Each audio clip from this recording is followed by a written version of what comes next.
Toda la zona, sí, toda la zona que hagamos entran al parcial, si esa es la pregunta. Sí, a ver, como siempre, lo que vemos en clase entra y no tema que vemos, claro, si preguntan en el libro, la idea es que sea solo de clase. Y como les dije la clase que empezamos, la que dimos la intro de Mar, enfóquense en las zonas, derechos y obligaciones del Estado ribereño y terceros estados. ¿Sí? Eso es muy importante, la delimitación de las zonas y derechos y obligaciones del Estado ribereño y terceros estados. Básicamente todo lo que está en esos capítulos, pero si lo ven así, tal vez se les hace más fácil. Hacemos, si quieren, un breve paso de las zonas en unos minutitos y después Lau nos va a explicar plataforma continental. Y ahí está Jorgelina haciendo los dibujos como siempre. Yo no llego a hacer eso ni casualidad.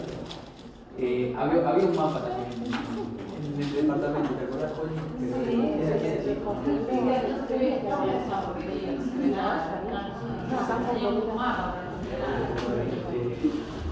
Bueno, recuerden, voy preguntando, hacer un ping pong si les parece, a ver cómo estamos. ¿Cómo empezamos a medir todas estas zonas, estos espacios marítimos? De la línea de base. De la línea de base. ¿Qué es la línea de base? Sí, Podría ser recta o la otra, sí. Pero ¿Normal o recta? exacto, la normal era bajo marea y la recta cuando tenían los puntos, cuando había fiordos o cosas raras. Costas irregulares en algunos casos, sí, que lo admiten, fiordos, por ejemplo, sí. Y bueno, y a partir de ahí empezamos a medir espacios marítimos. ¿Qué espacios tenemos? Vamos a tener cerrado también. Seguimos. Mar territorial. Mar territorial, de la línea de base, ¿hasta dónde? ¿Cuántas millas marinas? 12. Hasta 12 millas marinas. Ahí lo vemos, el primero, que incluye además el mar territorial, recuerden, espacio aéreo y lecho y subsuelo, ¿sí? Ese es el único espacio que incluye estos dos. Es decir, estamos hablando no solo del cuerpo de agua, sino hacia arriba, el aire, y hacia abajo, lo que está, digamos, se llama lecho y subsuelo, la tierra que está abajo, ¿sí? Todo lo que hay debajo del cuerpo de agua. A partir de la milla 12 empiezan otras zonas, ¿sí? ¿Cuáles son? Contiguo hasta la 24, ¿desde cuál? Desde la 12, medimos desde la línea de base, que esa es la 0, pero la zona contigua se extiende desde la 12 hasta la 24. Y la zona económica exclusiva hasta la 200. ¿Y desde dónde comienza?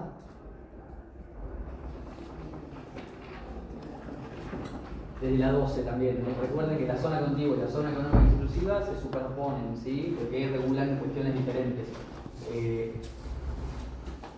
La zona contigua y la zona económica exclusiva arrancan de la 12, la contigua va hasta la 24, la zona económica exclusiva va hasta las 300 millas.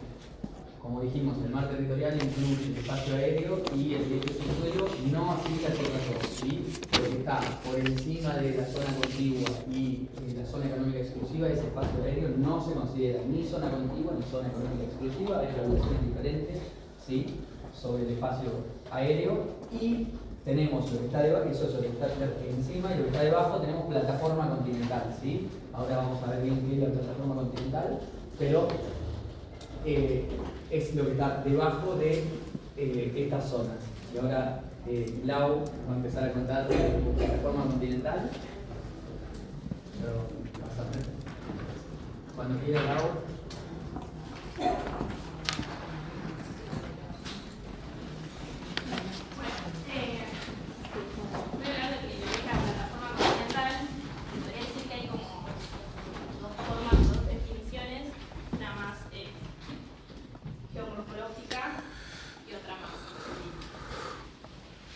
En sí, la geomorfológica habla de lo que es la prolongación natural del continente, Sí. digamos, la parte de mientras que la jurídica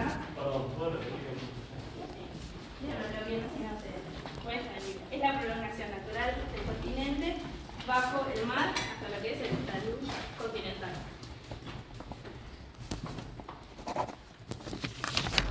Mientras que la jurídica habla más de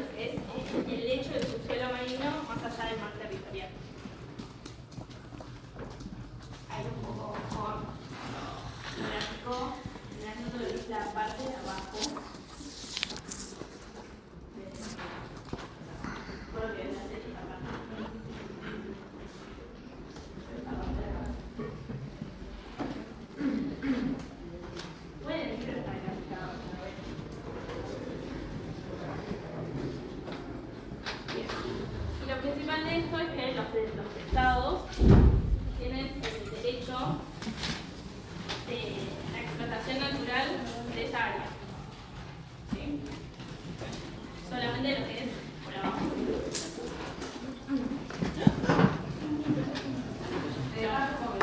Sí, por la plataforma. Casi se me queda como la obra se presentó, porque se dijo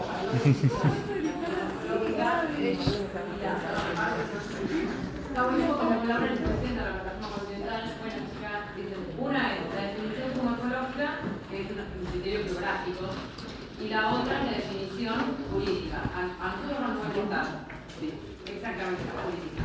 Porque la morfológica viene históricamente del derecho del mar, ¿no? Porque naturalmente, por acá lo llegamos a la relación pasada, esa prolongación natural, que era, bueno, permiso, me meto con la parte histórica. Sí, sí. En la convención anterior, los estados, y por eso vamos a hacer todo lo que pasa ahora, los continentales, que van a ver en la clase de hoy. La convención anterior hablaba de un criterio barimétrico que tiene que ver con la profundidad de las aguas combinado con un criterio de explotación.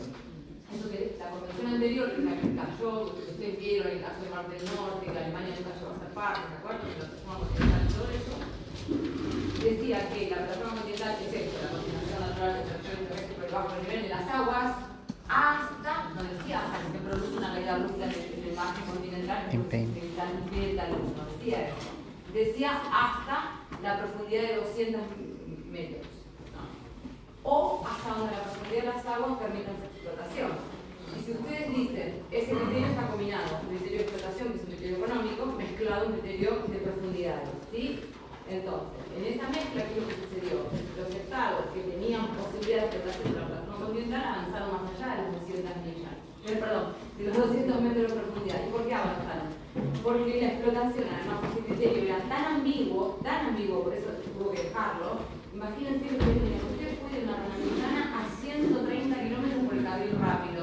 O lo que el océano motor le da, va con la pinta que hace, va a 365 kilómetros por hora. Entonces, ese criterio es súper ambiguo. Esta convención que Laura está explicando, que estamos estudiando, cuando establece, digamos, la define jurídicamente, ¿por qué la define jurídicamente? Laura recién les dijo, naturalmente es un lecho de subsuelo, pero comienza donde termina el mar territorial, y eso es lo que vimos en la clase pasada, ¿se acuerdan por qué? Porque en el mar territorial esto tiene soberanía. ¿Para qué va a reclamar derechos de la plataforma continental que son derechos de soberanía funcional? ¿Y dónde va a terminar? En la mija 200. ¿Y por qué jurídica? Porque no importa la plataforma si naturalmente mide 50, 20, 25, 120, 198, 199.9 o 200. Hasta 200 hay derecho de soberanía. Después vendrá, no les conté por casualidad, la explotación de las aguas, porque va a terminar con la, digamos, con la extensión de la plataforma por el caso. Te dejo. Como mencionó Cor, hay una evolución histórica. Al principio se hablaba un poco de la libertad de los mares, luego para 1945, con la proclamación de Truman, se habla un poco de los derechos especiales sobre los recursos de esta plataforma. Luego de lo que fue la Convención de Ginebra en 1958, se habla un poco y se reconoce estos derechos que tenían, el tema de la profundidad y la posibilidad de la explotación, para que obviamente luego en la norma MAR se termine de definir cuál va a ser lo que se llamaba plataforma. Bien. Ahora, ¿cómo vamos a determinar este límite o hasta dónde va a ser el límite? Como lo mencionó mejor, los estados tienen hasta 200 millas marinas. Ese va a ser el límite de la plataforma continental. Adelanto que puede haber una extensión de lo que es la plataforma, Navarro lo menciona, se puede extender más allá de las 200 millas, y para ello va a tener que demostrar científicamente que puede lograr, o sea, que puede hacer esta extensión, y es el motivo por el cual debería extenderse la plataforma continental. Hay como dos especies de fórmulas para poder hacer esta extensión. Una es la fórmula del espesor sedimentario y la otra va a ser la de las 60 millas desde el pie del talud del continental. Esto es como que aplican, digamos, una alternativa más favorable para cada estado según la explotación de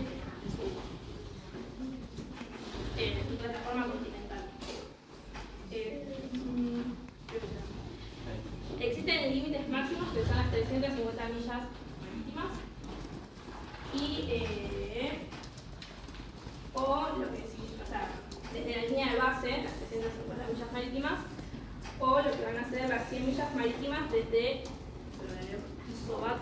límites de 2.500 metros. La Comemar quería una comisión, que es la Comisión de Límites de Plataforma Continental, que va a hacer exactamente esto, examinar toda la documentación que presenten los estados para establecer su plataforma continental y digamos, ver los límites que tiene la misma. ¿Cuál es el nombre de las dos fórmulas? Una de las fórmulas sí, es la de espesor sedimentario y la otra es la fórmula de 60 millas.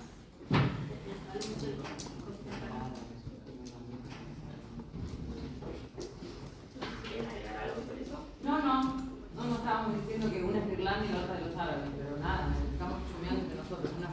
La de los sedimentos es la de los irlandeses y los árabes la extensión, la de la distancia. Bueno, los límites fijados conforme a estas recomendaciones o digamos requieren de carácter definitivo y obligatorio para los estados ribereños.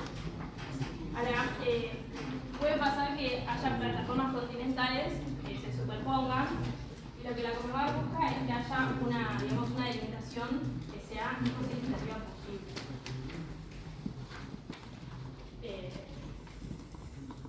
Caso como fue por ejemplo el caso argentino, donde Argentina presentó ante esta comisión para hacer la extensión, pero todo lo que se trataba de las Malvinas, Georgia del Sur y San Juan del Sur quedan afuera por un tema de soberanía. Bien, como conclusión, para que vayan leyendo un poco, no es algo es más técnico, no es tan difícil, pero lo que es plataforma continental es todo el hecho, o todo el derecho que tiene el Estado sobre lo que es desde el mar territorial por debajo de las 200 millas marítimas para poder explotar sus propios recursos. ¿Te puedo hacer una pregunta? ¿Por qué les parece que a algunos estados se les ocurre, de dónde, si la convención dijo 200 millas marinas, ¿por qué algunos estados dijeron, bueno, yo tengo un poquito más, y que Laura le dio los criterios? ¿Qué les parece? ¿Dónde salió eso? Ahora tenemos más recursos. ¿Pero por qué? ¿Qué es lo que pasa a partir de la milla 200? Ya no tiene más jurisdicción. Ya no hay más derecho de soberanía, entonces el Estado ¿a qué apela? Por eso las fórmulas que Laura les explicó bien, o sea, hay 3 fórmulas para que el Estado pueda decir. Fue complejo, muy complejo.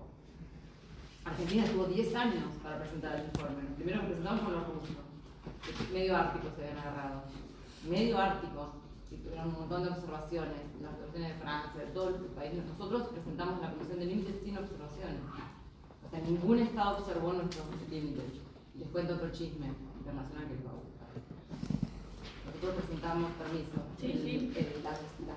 La Comisión de Límites trabajó Cancillería Argentina, el Instituto Geográfico Militar, que tiene nuestro nombre, y lo cambiamos, bueno, trabajamos con el cuerpo de diplomáticos, geólogos, bueno, toda gente, geógrafos, todo lo que se imaginan, iban con los barquitos y tiraban así, porque la plataforma continental tiene que ver con la placa tectónica.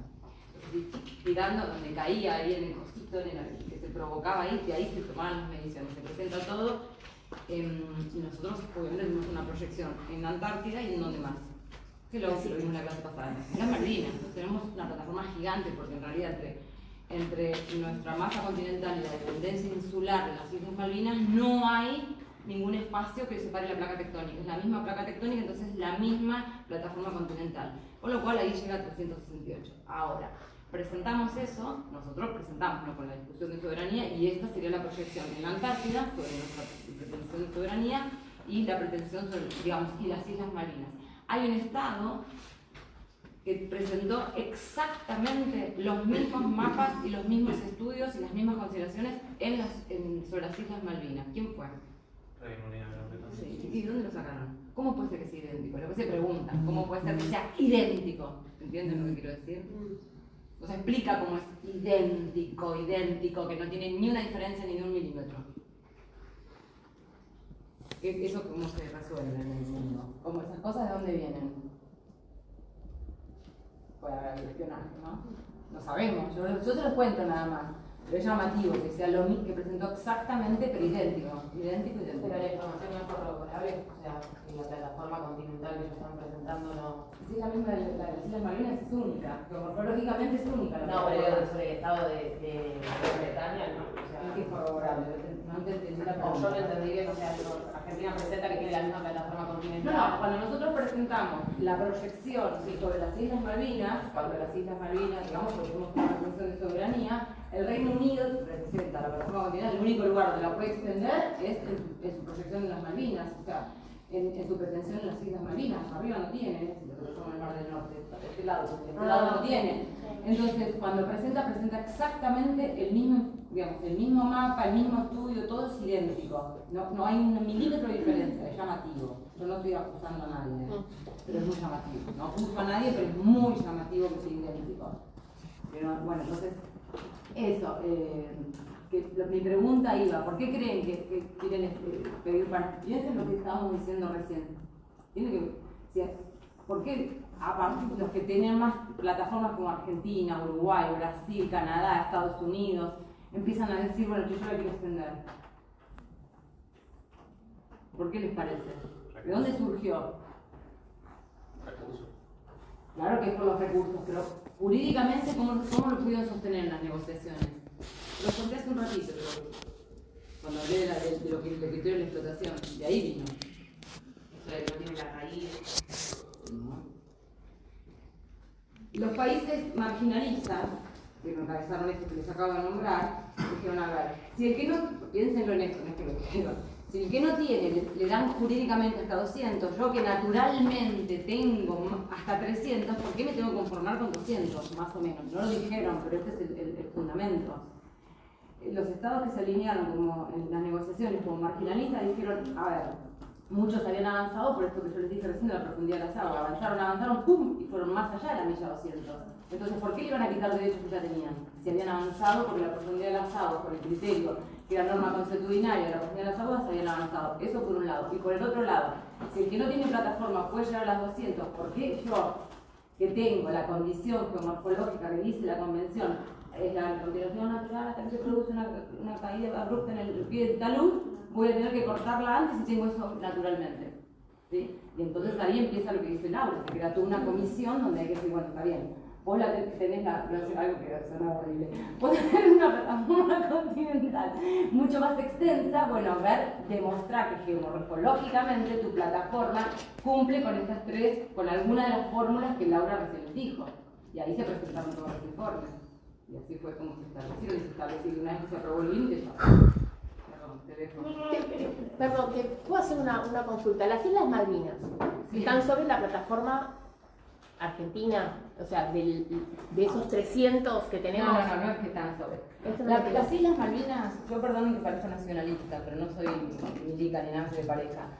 Las Islas Malvinas son una dependencia insular, o sea, si hablamos de la cuestión territorial de lo que es una masa continental y una dependencia insular, si ustedes toman las Islas Malvinas, hacen un rompecabezas y las llevan a la Patagonia Argentina, las ponen y entran perfectas. ¿Esto por qué? Porque las Islas Malvinas son un desprendimiento de la masa continental de lo que es el sur argentino.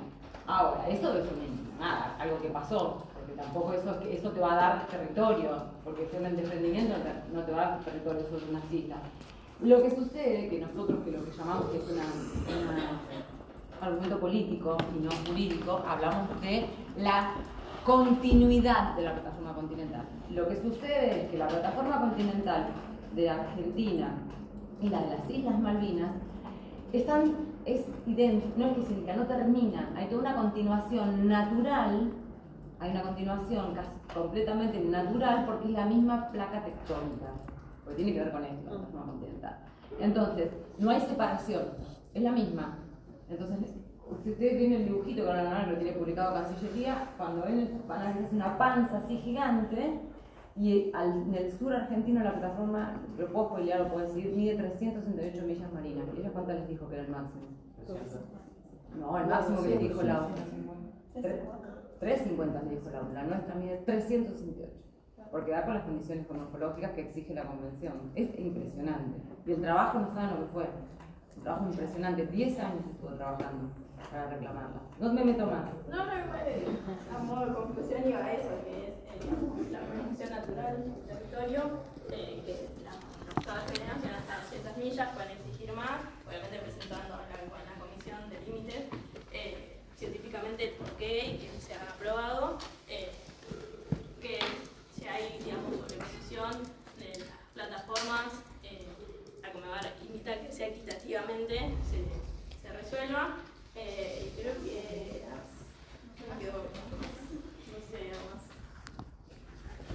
¿Preguntas?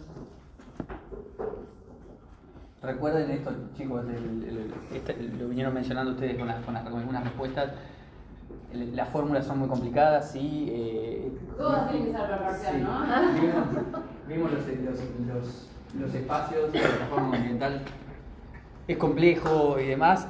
Si lo piensan desde el lado del valor que tiene para los estados, piensen que es ahí en el lecho y en el subsuelo donde hay grandísimas reservas de petróleo. Si ven lo que los estados hacen para sacar petróleo de ahí, la cantidad de dinero que obtienen por la explotación de eso es lo que da la importancia, y por eso todo este trabajo que se puso para extender la plataforma continental. Si no, imagínense que decir, bueno, no sé, tenemos tanta gente trabajando durante 10 años para extender esto, no es porque, ay, qué bueno, tengo más plataforma continental y nada, y solo eso, sino que ahí abajo hay un montón de recursos que el Estado tiene muchísimo interés en explotar o en tener derechos para la explotación y cederlos y concesionarlos o lo que sea.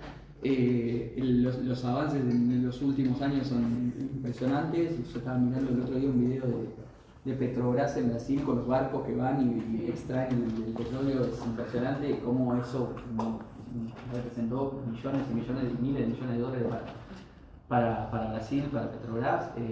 Así que parece que, bueno, ¿qué hay ahí abajo? No hay nada, no hay ningún pescadito, no hay nada. Bueno, hay otras cosas que tal vez incluso tengan más valor que los peces que están nadando en la zona económica exclusiva.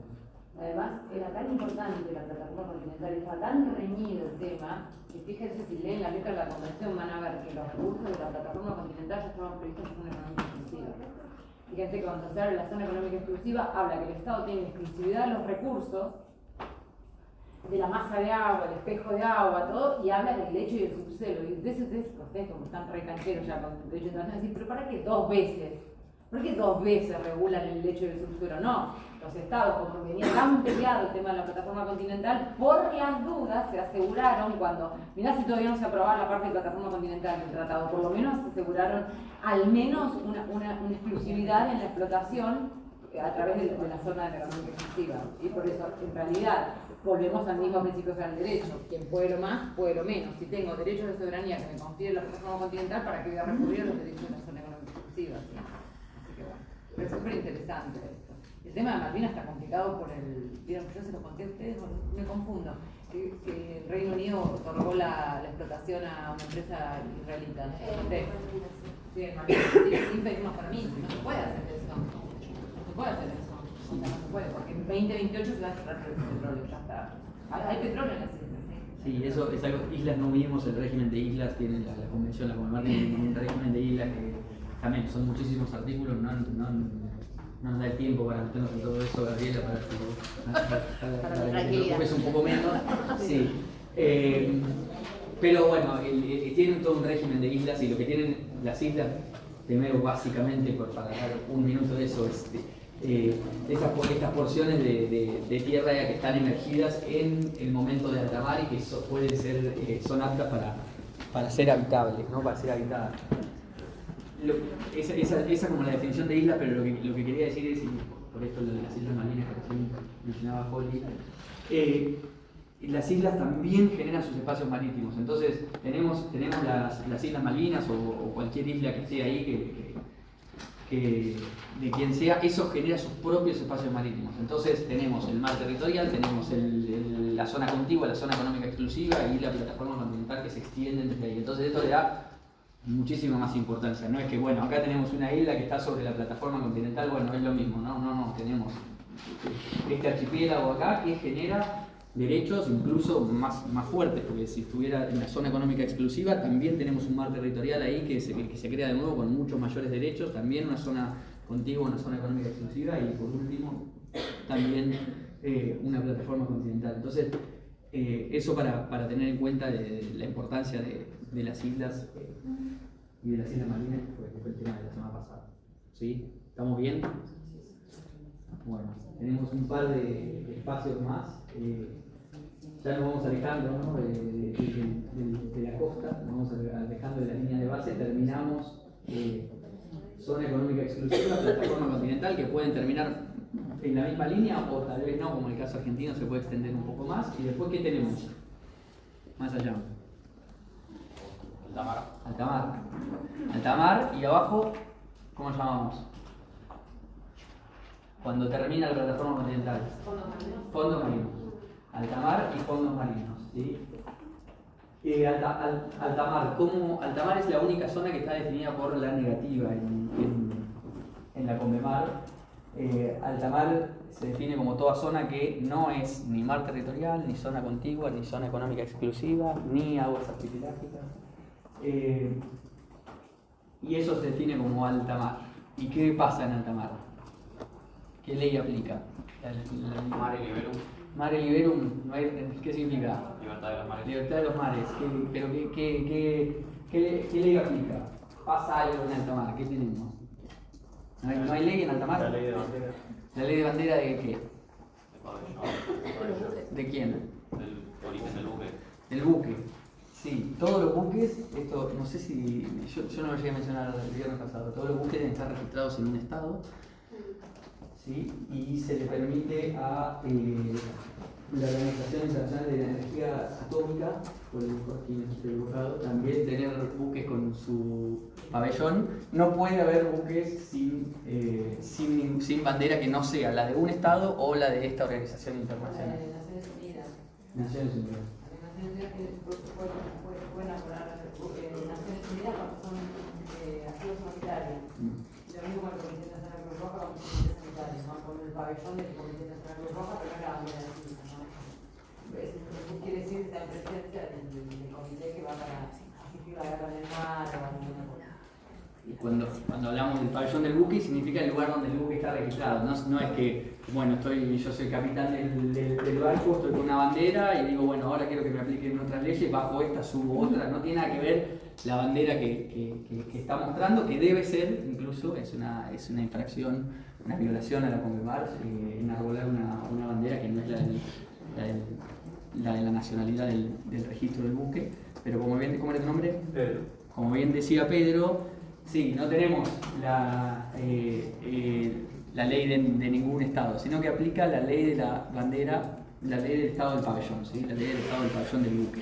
Es decir, todas las cuestiones civiles, penales que sucedan en alta mar en un buque se van a regir por la ley del estado del pabellón. Y sí, como decía Gino, también tenemos los principios que rigen en alta mar son los de libertad, básicamente. Tenemos libertad de navegación, que es el más importante. Tenemos, los estados tienen la libertad de tender cables y tuberías submarinas, ¿sí? Investigación científica,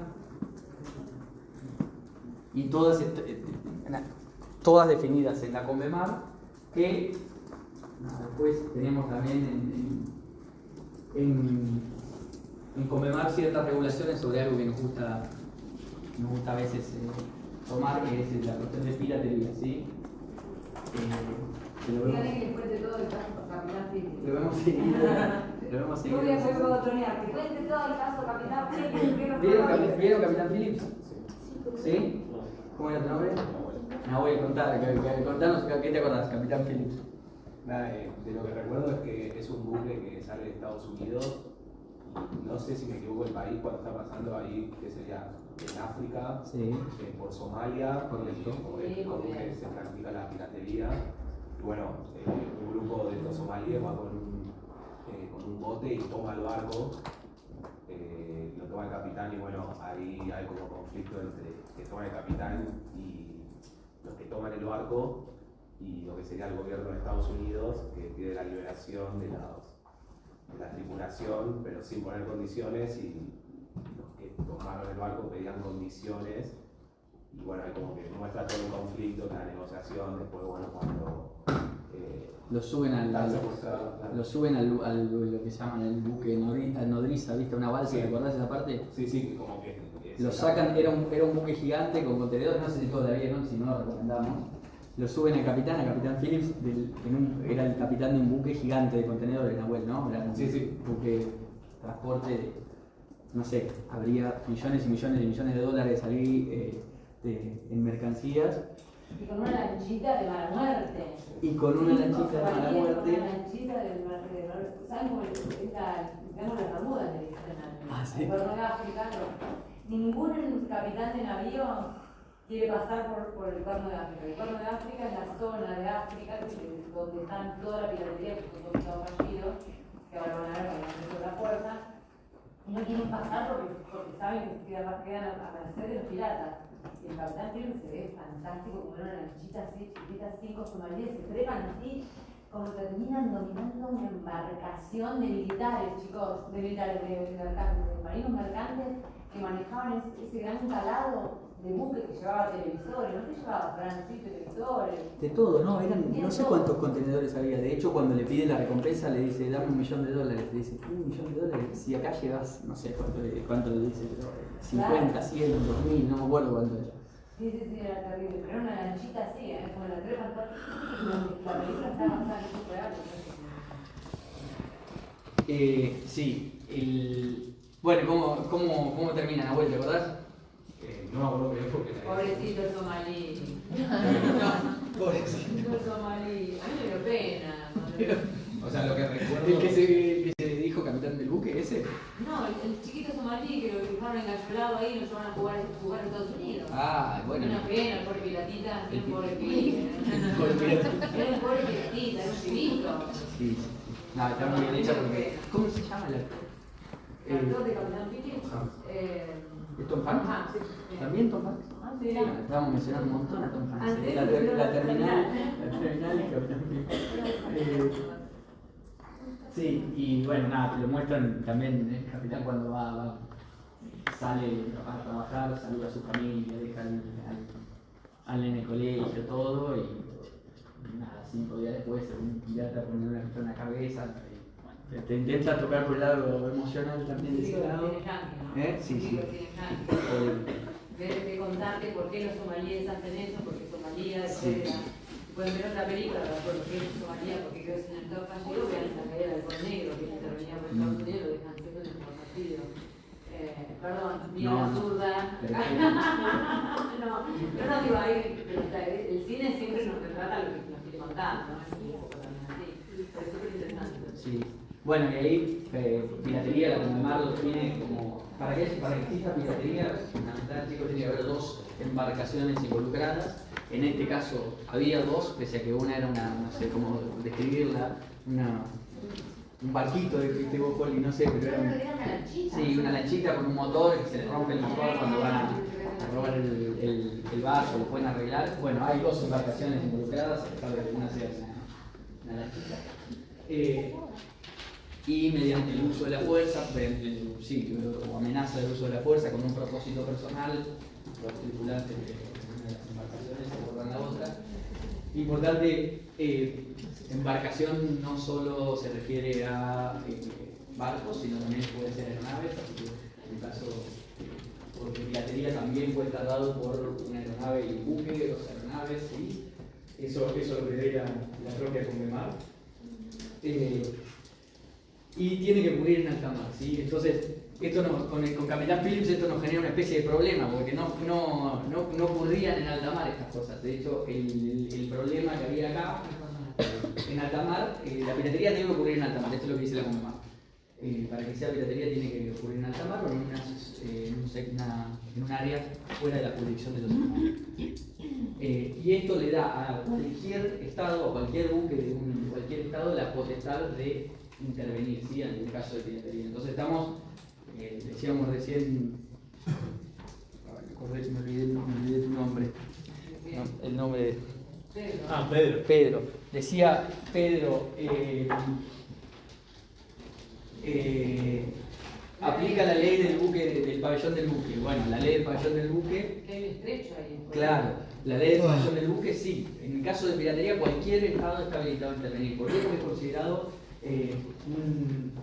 un delito y una violación internacional que le da, la Conmemar le autoriza a cualquier estado a intervenir cuando se esté dando un caso, una situación de piratería, ¿sí?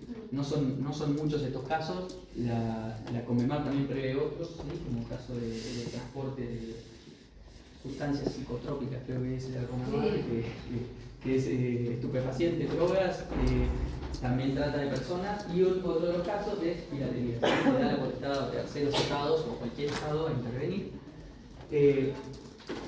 Pero bueno, se tienen que dar estas condiciones. El problema, como ahí marcaba Holly, es que en el caso de Somalia, como es un estrecho, los buques estos no iban por alta mar, estaban pasando por el mar territorial de Somalia, ¿sí? De Somalia, que, bueno, 12 millas marinas, porque era la única manera de pasar porque es un estrecho, ¿sí? Entonces, los estados están a tan corta distancia que tenemos mar territorial de un lado, mar territorial del otro, y la única alternativa es pasar por ahí, porque ese es el estrecho.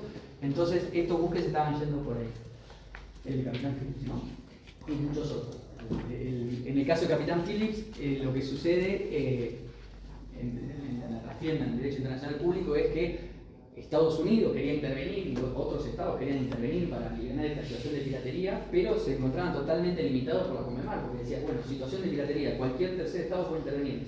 Sin embargo, no es en alta mar, está faltando una condición indispensable para intervenir.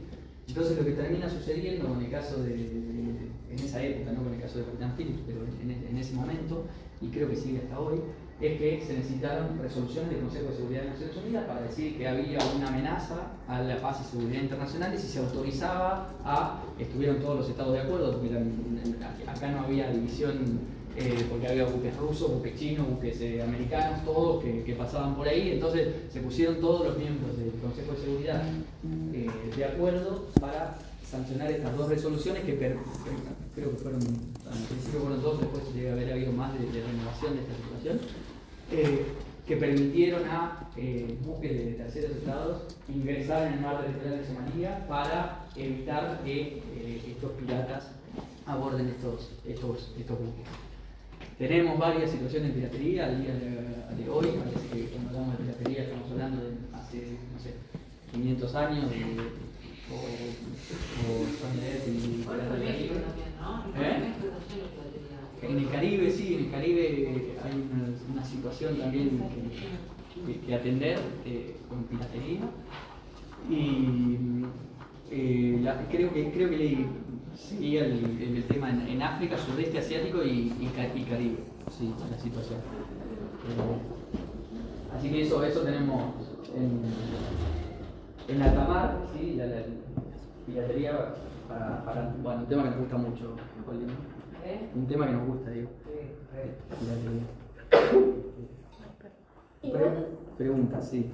Desde el otro estado entendería entonces que se podría alegar igual también que se viola un derecho a la soberanía, en este caso también, que vengan buques de otros países, o sea, entiendo en este caso para ayudar al buque de Estados Unidos, pero desde el otro lado hay una violación al derecho de soberanía del territorio marítimo de Somalia, decís, en el caso este. Primero es un estado fallido y segundo, el buque permiso estaba haciendo paso inocente porque hay estas zonas chicas que acaban de pasar el mapita. Es una ruta marítima que es la única para poder pasar. Entonces, la aerolínea para pasar está atacado y la piratería está prohibida porque la Conmemar lucha contra la piratería. Sí. Aunque a mí me da lástima el pueblo somalí, es pirata. Sí. Como que me da lástima, chicos. Cuando lo vi ahí engallolado, así como que se lo llevaban a juzgar a Estados Unidos, me imaginé que un pobrecito me iba a hablar el idioma, no, bueno, Sí, me imaginé todo así pobrecito. Sí, yo esto te lo conté, Holly, en la película se ve muy bien cuando se escapan en el barquito en la lanchita, que era un barco que iba cubierto con el capitán, que no era el barco que habían llevado los piratas, sino que era no sé cómo se llama, el buque de rescate del barco grande que tiene para emergencias. Cuando se van ahí, se van 5 o 6, no me acuerdo, 4 o 5 piratas, y Capitán Phillips se lo estaban llevando para Somalia, estaban llevándoselo para tierra, menos de 12 millas marinas, no sé cuánto estarían de llegar, poco tiempo, y bueno, si llegaba a tierra era imposible después encontrarlo, ya lo tenían que dar por muerto, entonces Estados Unidos estaba actuando. Cuando yo hice mi maestría tuve como profesor una de las personas que estaba en la sala de situación de Estados Unidos, que tenían que decidir qué hacer en ese momento. Estaba el buque llegaba a tierra, no sé, en 1 hora, en 2 horas, y bueno, Estados Unidos había llevado aviones, helicópteros, de todo para salvar a Capitán Phillips. Y bueno, ciudadano americano, bla bla bla, una cantidad de gente, un operativo gigante, y nos contaba que estaba en la sala de situación y en un momento era, ¿qué hacemos? Se acerca a la costa, y bueno, tenían 4 francotiradores, en la película lo muestran bien, con cámaras infrarrojas, todo. Y bueno, llega un momento que dice, bueno, ya está, no lo van a alargar, cortan la comunicación militar con ellos, y dicen, no, listo, no negociamos más. Los tipos estaban ahí, me contaban la sala de situación, y dicen, bueno, autorecimos. Disparan y en la película lo muestran bien. 4 francotiradores.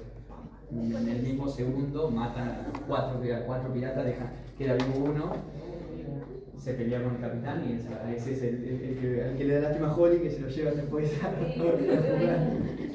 Me da como pena porque lo llevan a juzgar a Estados Unidos porque bueno, la retería habilita la selección universal. Y lo llevan para juzgarlo a Estados Unidos y lo ves ahí con esa cara de pobrecito, como que no sé dónde me van a llevar, de qué, nada, y sabiendo que no sale nunca más, porque, o sea, a ver, tampoco el chico era tonto, sabía que se había metido en Estados Unidos, ¿no?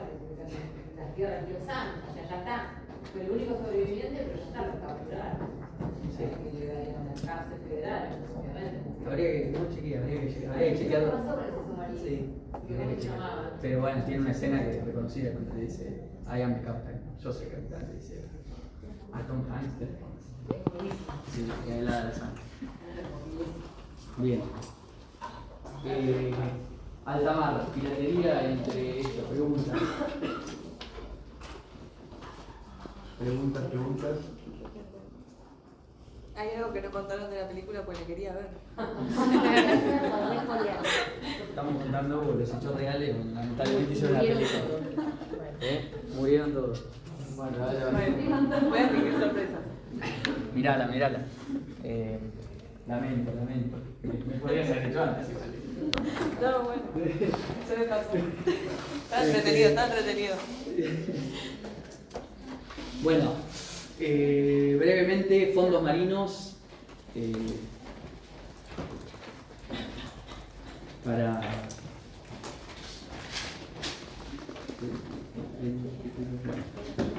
en fondos marinos que tenemos, bueno, es una zona que en ningún estado se le permite ejercer jurisdicción, ¿sí? Esto como para completar el círculo y que no quede nada sin ver. Ningún estado puede reivindicar soberanía allá, en esa zona. Y se denomina patrimonio común de la humanidad, ¿sí? Es un patrimonio común de la humanidad, son zonas que están habilitadas para la investigación científica y se les permite a los estados eso, pero no se les permite la explotación. Ole. Lo condenaron a 33 años y 9 meses de prisión. Ya sale. Sí, debe estar procesando. No, 2038 sale. Pero pobrecito, estamos todos. Se llama, Abduwali Muse. Y este libro nació en el 90. Creo que era re chiquito, ¿eh? 35, ahora. Ahora 35, pero cuando lo agarraron tenía 20 años. No, ¿cómo 20? 14. A 90 y después en 2005 lo condenaron. ¿Por cuándo fue? No sé cuándo fue el Capitán Phillips. Tenía 15 años, era un nene. ¿Vieron que a mí me daba lástima por algo? Cuando estamos en la 47, no sé. 19 ella, era chiquito. 19 años, era un bebito, sí.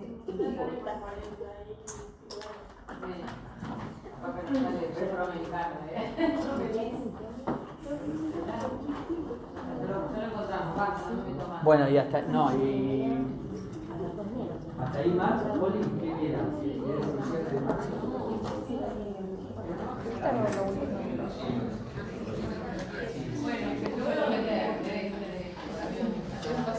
Bien, alta mar, luego de que los fascinantes piratería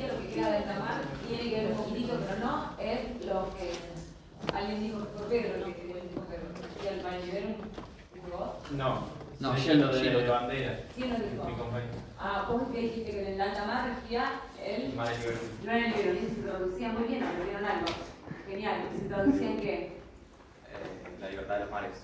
La libertad de los mares, entonces la jurisdicción aplicable es La de pabellón. la del pabellón, exactamente. Ahora con Fran recién vimos, hay casos de piratería, no es eso, porque si la convención reprime el delito de piratería, ¿qué va a hacer? Va a permitir el ejercicio de la jurisdicción de otro estado. Si tenemos un buque pirata, viene otro estado, un buque de guerra y lo puede, ¿qué le hace? ¿Qué hace un buque de guerra? Ejerce jurisdicción. ¿Cómo se ejerce la jurisdicción? ¿Qué les parece? Bien.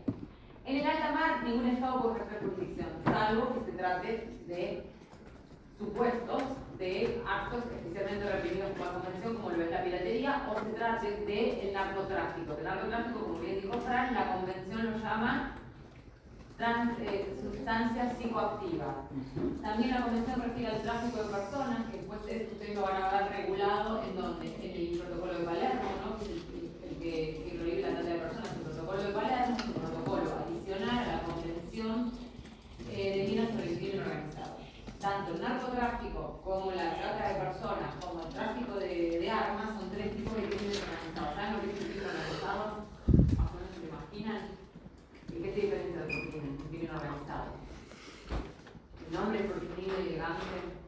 ¿Qué involucra un crimen organizado? ¿Que sea planeado? ¿Que sea planeado? Y un grupo. Pero no, sí, está planeado claramente, eso puedo decir como que no, es premeditado, sería. Sí, pero además tiene un plan Que involucra varios grupos de... involucra más de una persona. Es decir, para cometer narcotráfico, para cometer trata de personas, no alcanza con que yo salga a vender marihuana, ¿no? Si yo salgo a vender marihuana, soy narcotraficante, soy uno de los elementos que lleva adelante el crimen, pero comienza con el que, vamos a lo más difícil, vendo cocaína, no estamos pensando que se podía vender cocaína en la farmacia, no sé si esto acá en la primera edición, estamos en los 20 y por eso se puede vender cocaína. Entonces, alguien plantó la cocaína, que no se puede plantar, digamos, con uso y no con fines para los requisitos, sino para con fines de generar un horno, una cocina, generar cocaína. Ese lo plantó, se lo dio al otro, el otro se lo dio a Tití, y yo termino siendo la última cadena, que es la que soy el tranza que vende un poquito, ¿no? Entonces, en todo eso hay una comisión de un delito de narcotráfico, pero es un crimen organizado, involucra varios actores, ¿entienden? Bien. Esa convención tiene un protocolo, que es el protocolo de Palermo, que lo que hace es definir la trata de personas, los elementos comisivos y todo lo mismo la trata es más o menos todos saben de qué se trata, ¿no? Perfecto. Todos esos actos son especialmente reprimidos por la Comimar. Con lo cual, si hay sospechas en el alta mar de esto, lo que hace un buque de guerra es visitar la nave.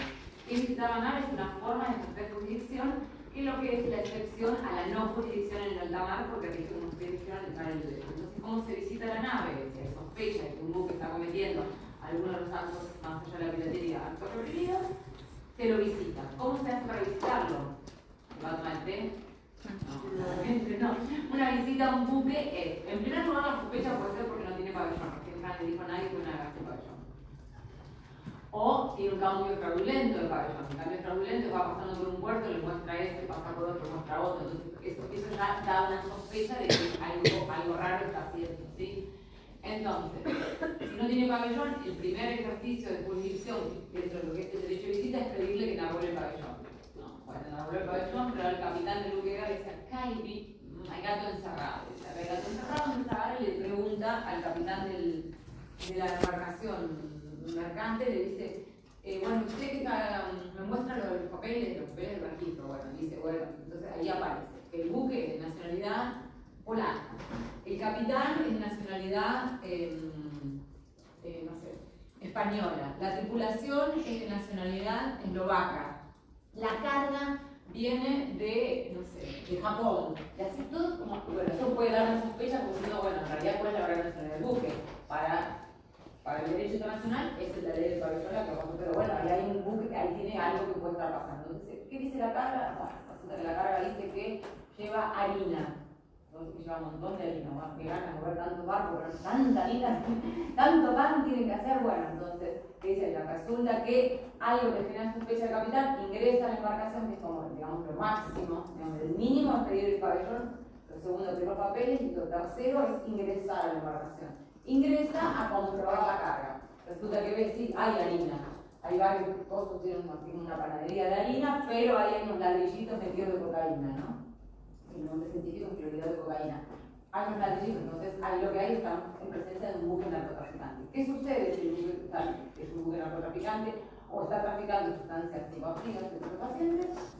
Automáticamente se genera esa jurisdicción, se trae esa jurisdicción, se lo lleva al puerto más cercano, no es que tiene que llevarlo al puerto de la bandera ni al puerto del estado que hace el abordaje con la visita. Lo llevan al puerto más cercano y ahí se lo busca.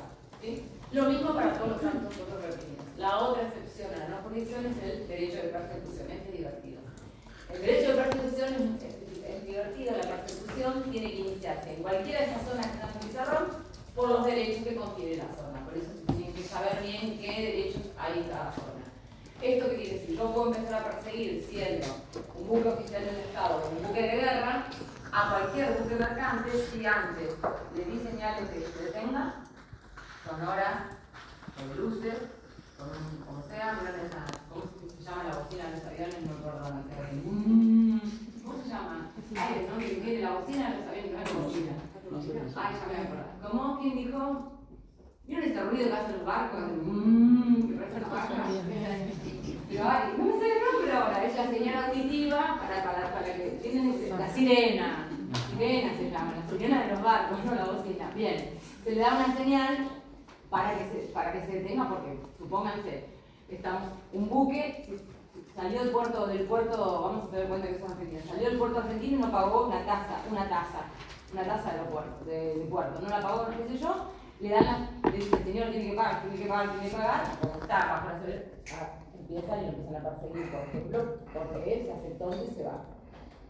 Si fuera, o sea, en el mar territorial por cualquier infracción a cualquier ley o reglamento argentino porque hay soberanía, ¿sí? Hasta la milla 12. Después de la milla 12, o sea, a partir de la 12 a los 24 puede comenzar una persecución únicamente ¿por qué? Por temas impositivos, por temas sanitarios o por temas de limitaciones ilegales. ¿Sí? Por otras cuestiones, por otros reglamentos y leyes del Estado ribereño no puede comenzar la persecución porque es hasta la milla 12. ¿Sí? Hasta la milla 200 se puede iniciar una persecución ¿por cuál? Por pesca. Pero no por materia migratoria, eso cesa en la 24. Entonces, si uno se le da señal, se le avisa al buque que deje de hacer lo que está haciendo para que, digamos, para ejercer jurisdicción. Si el buque se echa a la fuga, que es como se dice, si el buque se echa a la fuga, un buque de la Armada puede iniciar la persecución. La persecución tiene que ser rápida y en caliente, se llama. La traducción del inglés es en caliente. ¿Qué quiere decir en caliente? Que no puedo perseguir hoy un poquito, entonces agarro y le aviso. Che, tengo un buque de guerra, no sé, en Ghana. Mirá cuando pase la empresa Fish & Co. de nacionalidad holandesa, cachala porque se fue sin pagar acá. No funciona así. Quiere decir que la persecución en caliente es que comienza en una zona por los derechos que confiere la zona y no puede cesar. Cesa cuando se ingresa al mar territorial de otro Estado. ¿Por qué? Porque no podría yo perseguir el mar de otro. Porque no tengo soberanía. Muy bien, porque estaría violando la soberanía de otro Estado. Salvo que le pido por cooperación jurídica internacional penal, le pido a ese, porque se trata del tema penal, que lo sigan ellos. Bien. Entonces, la persecución es eso, lo que no quiere decir que haya un cambio. Esto es, la persecución puede comenzar con una lancha nodriza, ya estamos con las nodrizas, una lanchita chiquitita, se le da el empieza la lanchita chiquitita, después cuando se avanza, sigue el buque que hace el buque de guerra que hace un boom, que se llama abordaje eso, boom, lo choca así para que se detenga y después viene un helicóptero, y le tira las redes, ¿vieron eso como en las películas? Bueno, eso, en eso es la captura que se hace de un buque. Más o menos en eso, pero la persecución es eso, perseguirlo digamos, por un derecho que confiere una zona. En la pesca, eso que ven de la milla 201, que algo mencionamos la clase pasada, hay un montón de persecución. Yo les dije, no es que nosotros no cuidamos los recursos del mar argentino, no damos abasto.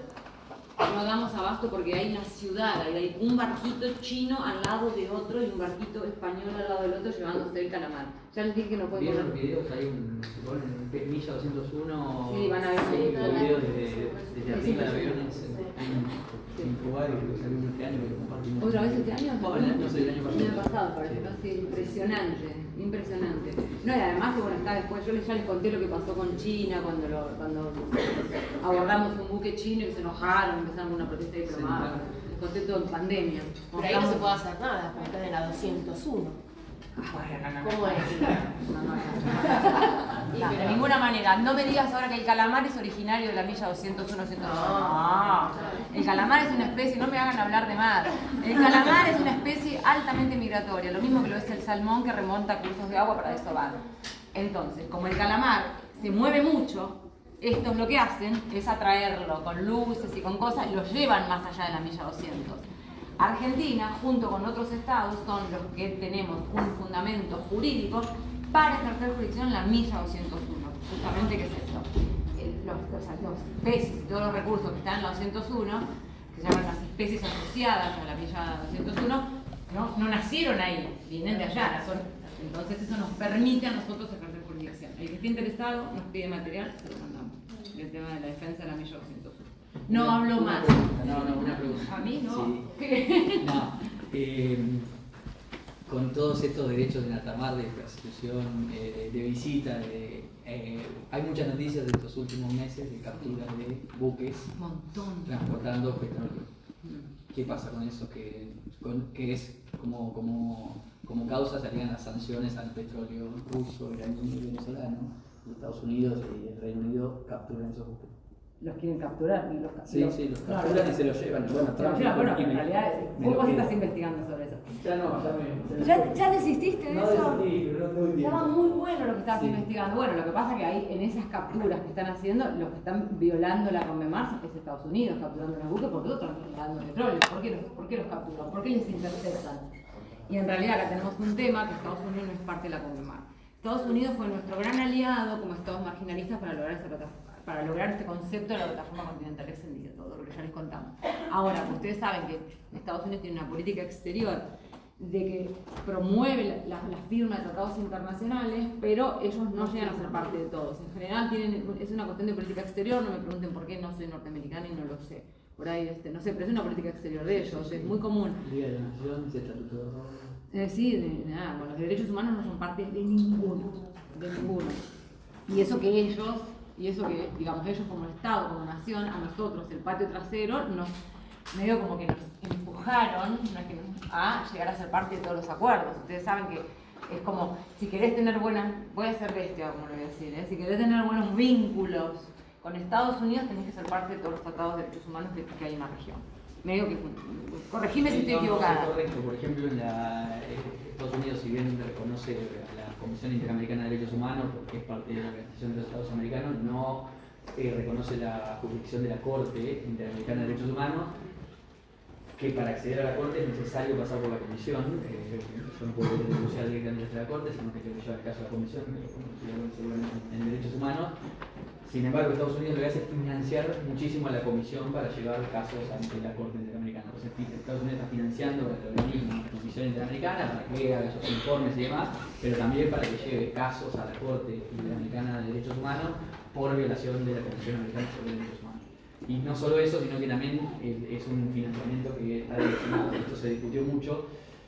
La Comisión funciona con diversas relatorías y Estados Unidos, también Canadá, pero Estados Unidos decide financiar, por ejemplo, yo recuerdo, estaba la relatoría de libertad de expresión, relatoría de personas privadas de libertad, la relatoría de pueblos originarios, no me acuerdo exactamente el nombre, pero era así.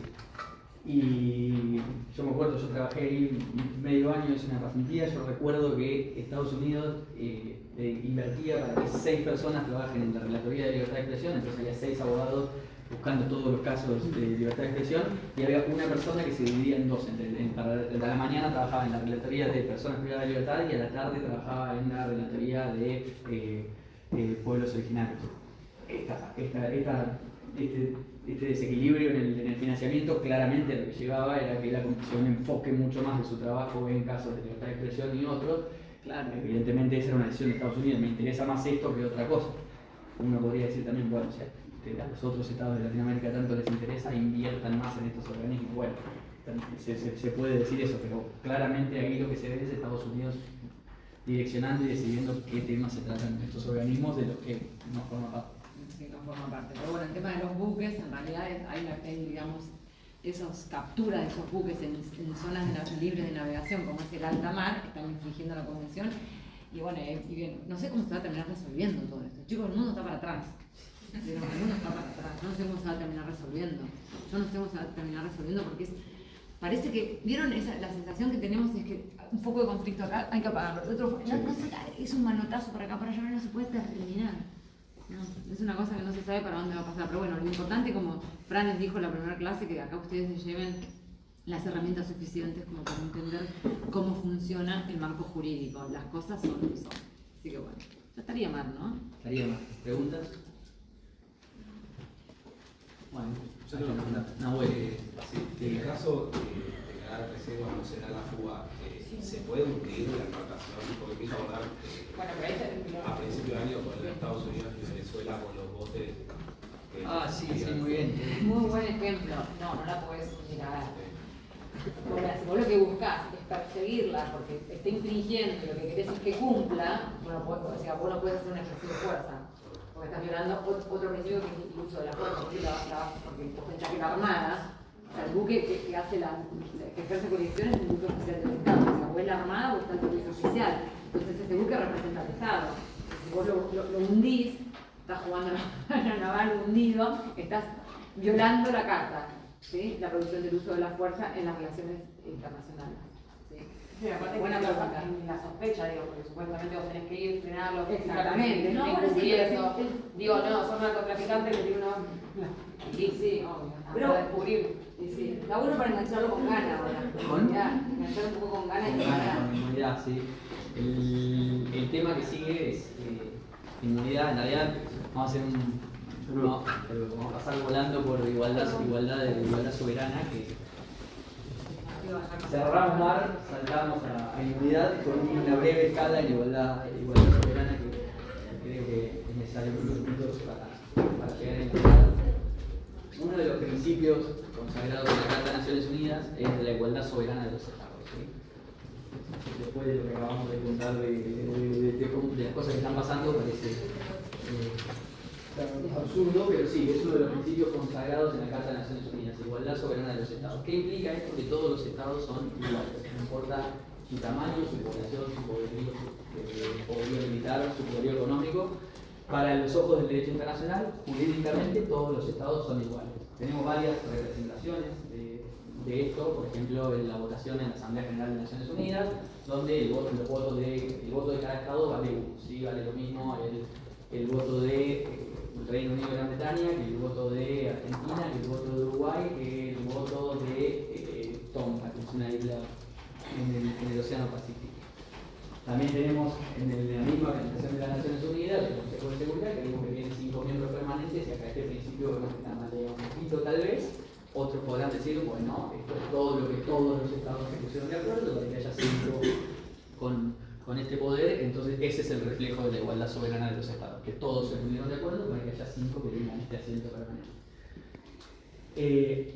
Este principio de igualdad soberana viene desde la paz de Westfalia, desde hace mucho tiempo, y acarrea varias consecuencias, ¿sí? El Estado tiene soberanía, ¿sí? Eso significa que está muy relacionado con la soberanía del Estado, por eso igualdad soberana, que es la soberanía que el Estado ejerce estos poderes y estas facultades sobre su territorio y sobre su población, ¿sí? Sobre la población que está en ese territorio. El Estado tiene esa facultad y el principio de igualdad soberana se lo garantiza. ¿Por qué? Porque está también amparado en otro principio que está totalmente relacionado, que es el de integridad territorial, ¿sí? Entonces, cada estado en el planeta puede decir, bueno, si somos todos iguales, este es mi territorio, vos no podés otro estado no puede meterse aquí, ¿sí? No podés meterte acá, yo tengo la facultad de decidir lo que pasa en mi territorio y en la población que está en este territorio. Y eso, en eso se pusieron de acuerdo los estados, ¿sí? Pues tenemos, hay ciertas situaciones, lo vamos a ver más adelante cuando vemos uso de la fuerza, responsabilidad de proteger y otros temas que parecen ser una excepción a este principio. Pero este es un principio muy arraigado que se reconoce desde hace muchísimos años, incluso desde antes de la existencia de la Organización de Naciones Unidas, la igualdad soberana de los estados, ¿sí? Trae aparejado también el principio de no injerencia en asuntos internos de terceros estados, que también está en la Carta de Naciones Unidas, resoluciones de Asamblea General, que implica que ningún estado puede interferir, o sí, principio de no interferencia o no injerencia en asuntos internos de terceros estados, ¿sí? Está muy relacionado con este principio de igualdad soberana. Este principio es tan largo que poco se explica por sí solo. ¿Qué significa este principio? Que no me puedo meter en los asuntos de otro estado. Cada estado tiene el derecho de decidir sobre lo que sucede en su derecho interno, ¿no? En sus asuntos internos. Esto tal vez un ejemplo de un momento que cambió un poquito, nos remontamos al principio de año, no sé si se recuerdan, Estados Unidos ingresando al territorio de Venezuela y capturando a Nicolás Maduro.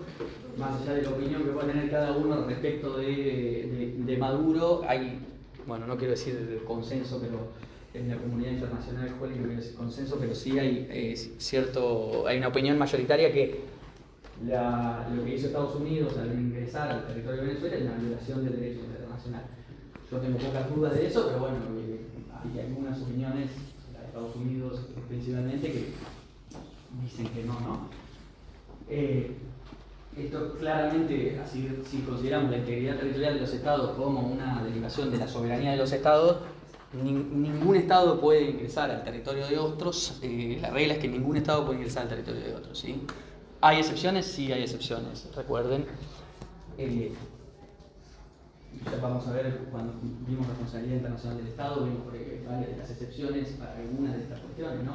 Una defensa, consentimiento, ¿sí? Si un Estado consiente a que otro ingrese, también podría ingresar. En el caso de Maduro con Venezuela, esto no sucedió claramente del consentimiento. Así que desde ahí partimos, ¿sí? Para demostrar igualdad soberana de los estados, la importancia del consentimiento. Esto nos empuja a inmunidad, que es el tema que quería llegar. Estamos muy rápido por esto, saltando sobre la igualdad soberana y no injerencia en asuntos internos de terceros estados, para llegar a inmunidad, ¿sí? Un derivado de este principio de igualdad soberana de los estados, ¿sí? Relacionado, no sé si derivado directamente, es la inmunidad de los estados, ¿sí? La inmunidad de los estados soberanos. ¿Qué implica la inmunidad de los estados? Implica que ningún estado se va, sin su consentimiento, va a ser sometido a los tribunales u órganos administrativos de otro estado, ¿sí? Ningún estado sin su consentimiento va a ser sometido a los tribunales y órganos administrativos de otro estado.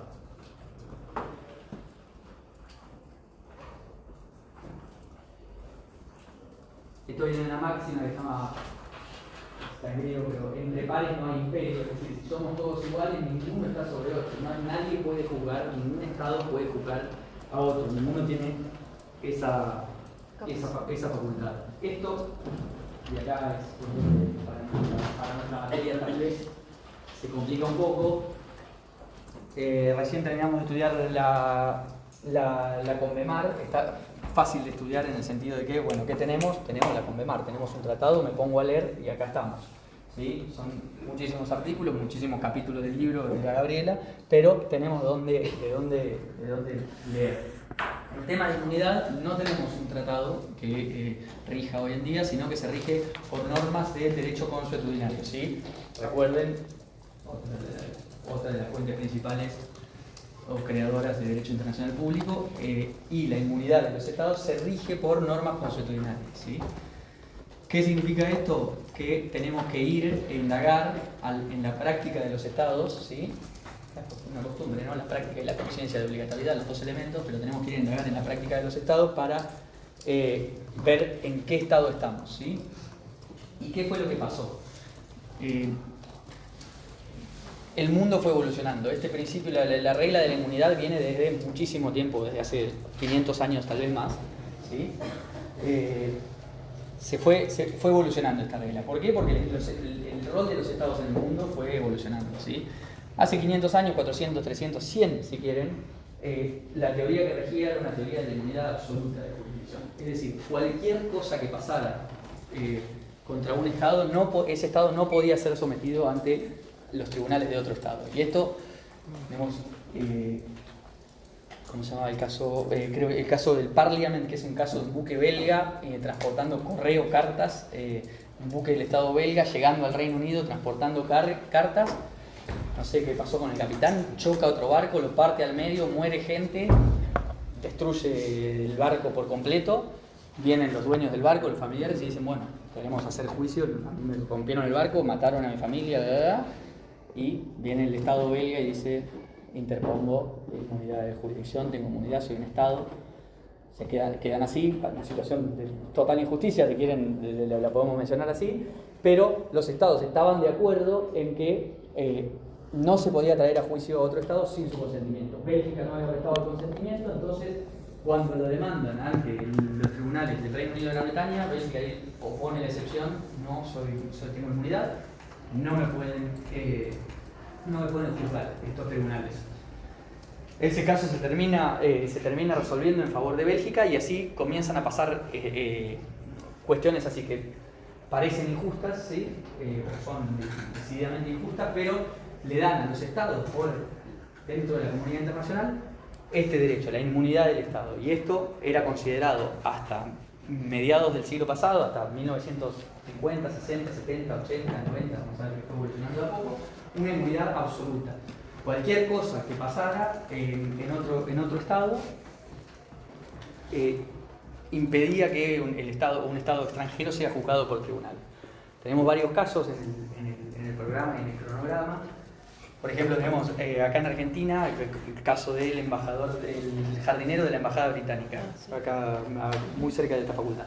El jardinero de la Embajada Británica que fue despedido por la Embajada Británica y le dijeron, señor Samuel Gómez, usted a partir de mañana no vamos a prescindir de su servicio. El tipo dice, bueno, despido sin causa, no me explican por qué, no hice nada, soy un trabajador ejemplar.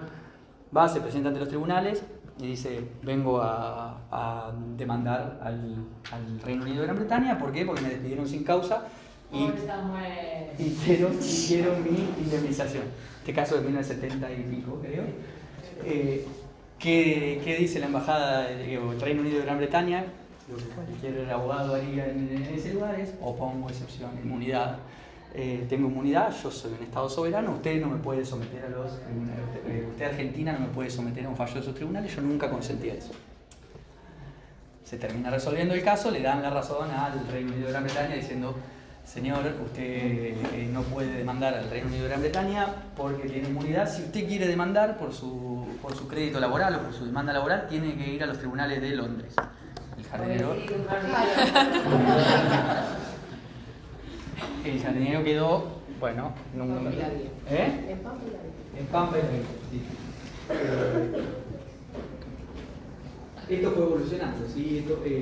La teoría de la inmunidad absoluta fue evolucionando no solo por estas situaciones injustas que se daban, sino por otras cuestiones que se fueron dando con el avance del siglo XX, que es que los estados empezaron a intervenir muchísimo más en la economía, ¿sí? Se pasa de un estado gendarme que básicamente estaba limitado en sus actuaciones a cuestiones militares, de defensa, de poder, de policía y regulaciones de cierto tipo, a un Estado que va abarcando otras áreas, ¿sí? Y se va involucrando en el comercio, ¿sí? Se va involucrando en el comercio.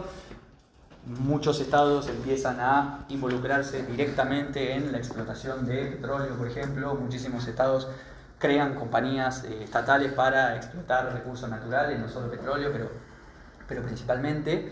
Y todo esto lleva a que los estados, a través de estas empresas o por cuenta propia, comiencen a involucrarse en el comercio internacional. Entonces vemos que empiezan a surgir muchísimos contratos entre estados o empresas estatales y sus pares privados. Imagínense, no sé, venta de exportación de petróleo, YPF, no, vamos para 1950, 60, no sé, exportación de petróleo u otras, vamos como ejemplo más claro, las empresas estatales de Irán, de Argelia, esto pasó muchísimo, de Libia.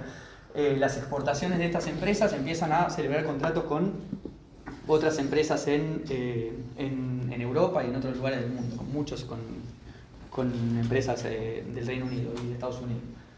¿Qué hacen estas empresas? Bueno, tenemos un contrato, yo te llevo el petróleo, vos me pagás tanto, ¿verdad? Perfecto. Empiezan a incumplir, como pasa con cualquier relación comercial, a incumplir los contratos. Entonces, ¿qué quiere hacer el privado que ve sus derechos afectados porque le dijeron me ibas a entregar, no sé, 5.000 barriles de petróleo, no me entregaste nada o me entregaste la mitad? Te voy a hacer juicio. Van, le hacen juicio y ¿qué empiezan a hacer los estados? No, tengo inmunidad. Tengo inmunidad, usted no me puede demandar. Entonces, esto empieza a poner en problemas a la comunidad internacional diciendo, bueno, si los estados empiezan a tomar este rol mucho más activo en la economía, tenemos un problema si cada vez que queremos demandar al estado nos opone la inmunidad. Nadie va a querer, o sea, va a ser más difícil negociar con estos estados y celebrar estos contratos. Entonces, ante una serie de incumplimientos, muchísimos casos en Estados Unidos con empresas de Cuba, después de la Revolución Cubana y demás, que hacen que esto vaya cambiando, empieza a morigerarse esta teoría de la inmunidad absoluta. Y pasamos a una teoría que es una teoría más restrictiva, la teoría restrictiva de la inmunidad. Entonces acá se empieza a dividir los actos del Estado. Tenemos dos tipos de actos, ¿sí? del Estado. Los vamos a categorizar en actos iuri imperi, ¿sí? Y actos iuri gestionis, que están anotados en el pizarrón.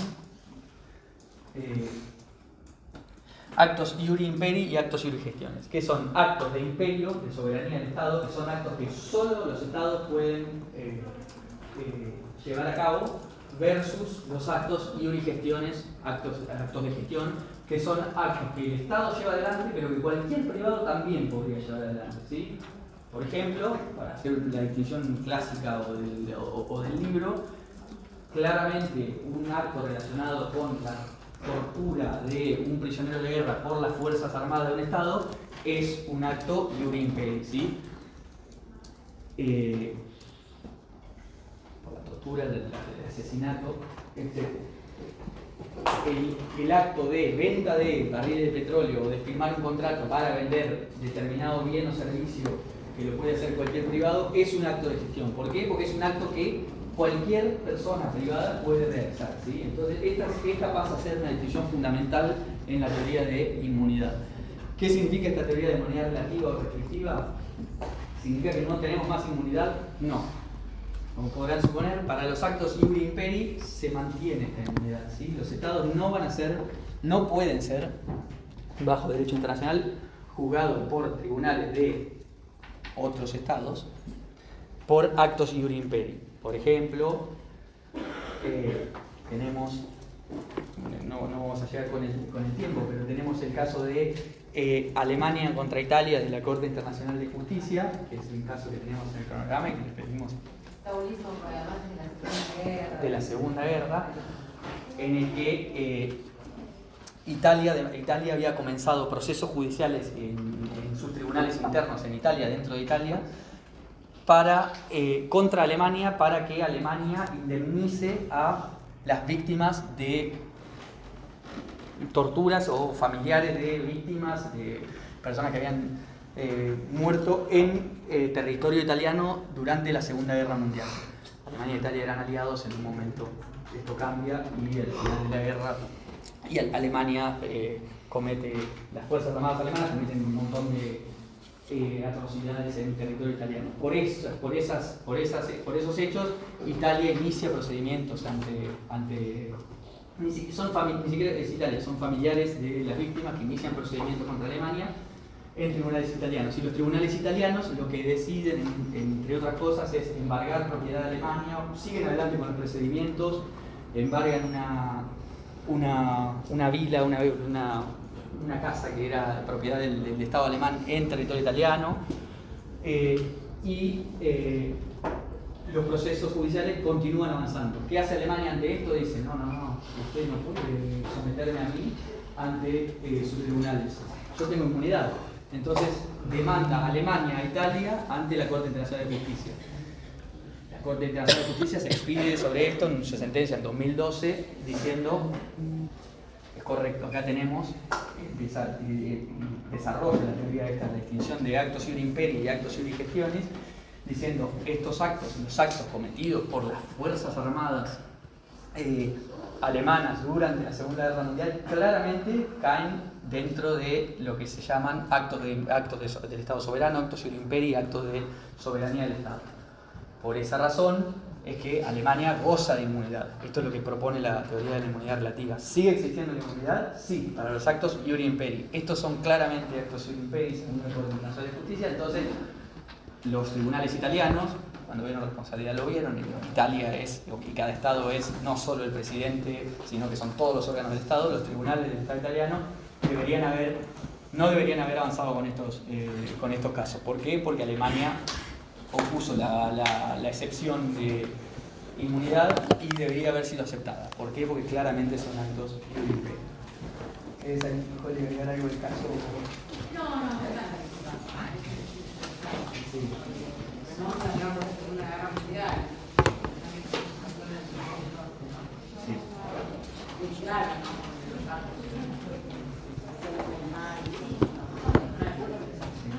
Bueno, después tenemos por otro lado actos y gestiones, estos actos comerciales por los que el Estado sí puede ser demandado ante tribunales. La jurisprudencia de acá en Argentina que dio vuelta el caso de la jueza presta.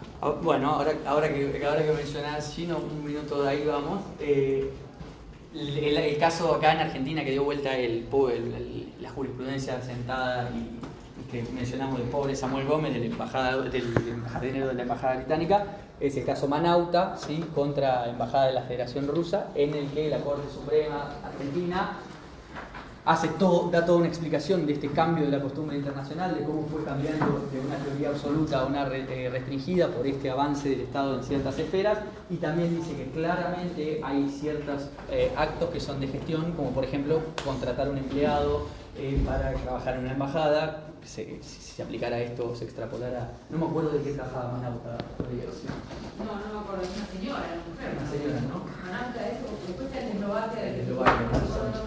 La zona. La zona. ¿Manauta era mujer o hombre? No me acuerdo.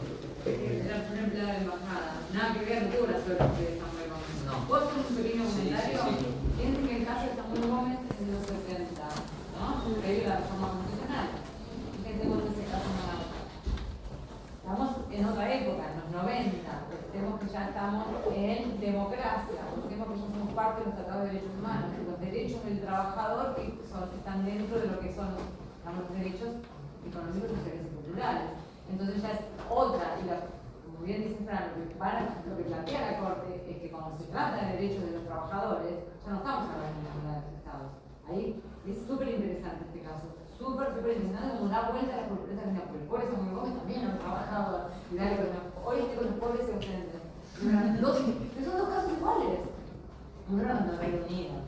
No sé, contra la Federación Rusa, que no tiene, digo, pero son dos supuestos casos de trabajadores donde recién en el caso Manauta, es importante esto también, porque ya éramos parte de los tratados de derechos humanos, ya estábamos en la década de los 90, ya hacía años que éramos parte de la Convención Americana, a donde ya el derecho, digamos, el derecho trabajador, como el derecho económico, social y cultural, el derecho a trabajar, ya hace modificar la jurisprudencia argentina y hace caer la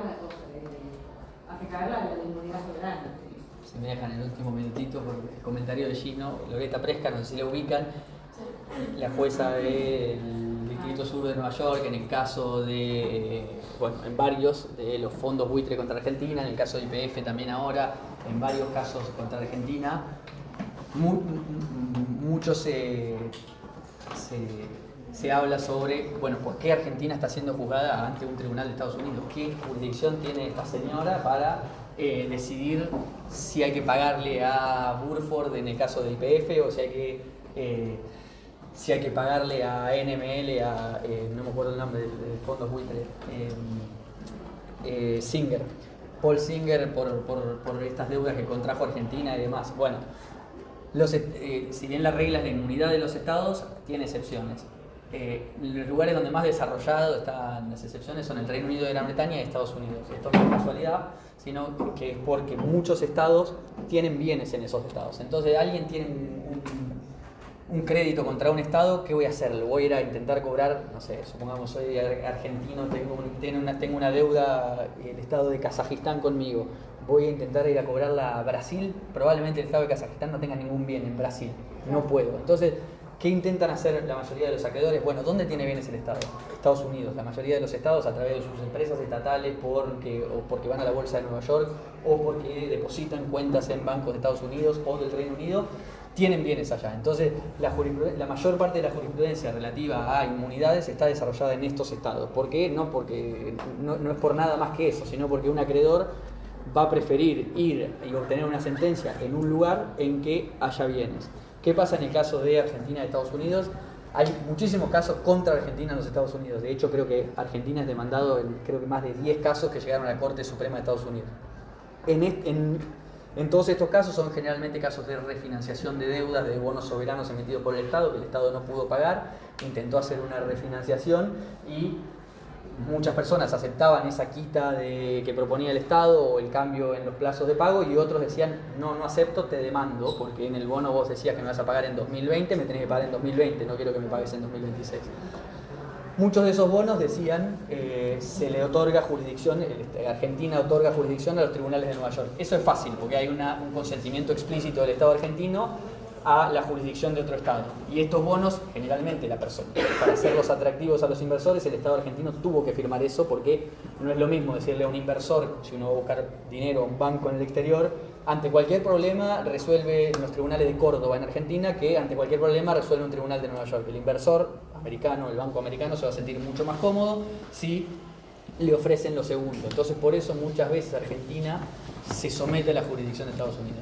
En otros casos, como el de YPF, no fue así. Argentina no se sometió a los tribunales de Estados Unidos, sino que Estados Unidos tiene una ley que acapara mucho y que da muchísimas excepciones a la inmunidad soberana, ya no estamos pasando de tiempo, en el que Estados Unidos le da a sus tribunales jurisdicción para cualquier acto que, aunque se desarrolle fuera del territorio de Estados Unidos, tenga algún efecto en Estados Unidos, algún efecto directo. Estos efectos directos fueron interpretados por los tribunales de manera bastante amplia. Entonces, por ejemplo, en uno de los casos, Weltover, que es un caso contra Argentina, como los demandantes habían puesto como domicilio de pago en el contrato un banco en Nueva York, eso fue suficiente para que el Tribunal de Nueva York diga, tengo jurisdicción. Acá hay un efecto directo en Estados Unidos, hay una cuenta en Estados Unidos que tenía que recibir dinero y no lo recibió. Argentina diciendo, ¿pero qué? ¿Solo eso? ¿Por solo eso vas a tener jurisdicción? Sí, solo eso. Acá hay un efecto directo en Estados Unidos, vos en el contrato permitiste que la otra persona ponga como domicilio de pago en Nueva York, entonces se arroga jurisdicción y juzga el caso. Muy poco puede hacer Argentina contra eso. No se trata de un acto soberano, además, esto fue lo que se decidió en ese caso, Weltover, que se trataba de la emisión de bonos.